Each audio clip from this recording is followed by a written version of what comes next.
วัสดีครับผมสวัสดีแฟนเพจที่น่ารักทุกท่านครับเดี๋ยววันนี้ผมมาแนะนำครับสินค้าครับผมล้างยางมะตอยครับล้างยางมะตอยที่ลูกค้าได้เจอกันบ่อยๆครับผมที่เราไปจ้างเขาครั้ง 1,000 2,000 3,000แล้วแต่ศูนย์นะครับผมแต่วันนี้ผม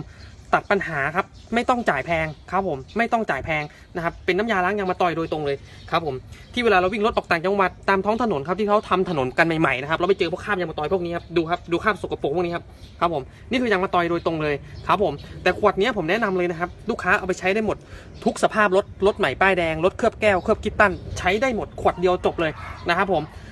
มาดูการใช้งานครับง่ายๆเลยนะครับลูกค้าจะรู้เลยครับเนี่ยครับผมอันนี้น้ำเปล่าครับผมน้ำเปล่าที่ผสมแชมพูมาแชมพูนี่จะล้างไม่ออกนะครับล้างพวกคราบยางมะตอยนี่ล้างไม่ออกเนี่ยเราล้างเลยครับไม่ออกแน่นอนนี่ครับผมง่ายมากครับขวดเดียวเลยนะครับผมฉีดไปเลยนะครับฉีดไปเลยครับฉีดไปเลยครับนี่ครับใช้งานง่ายครับฉีดไปเลยนี่ครับฉีดไปให้ทั่ว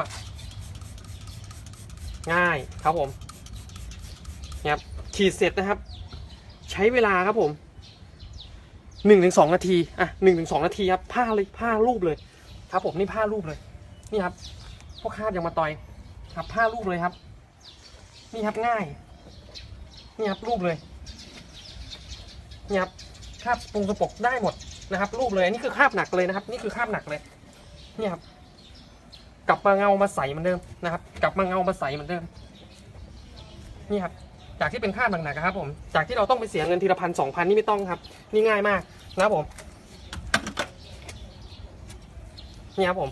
ง่ายไหมครับง่ายครับผมใช้งานง่ายมากครับเช็ดครับนี่ครับ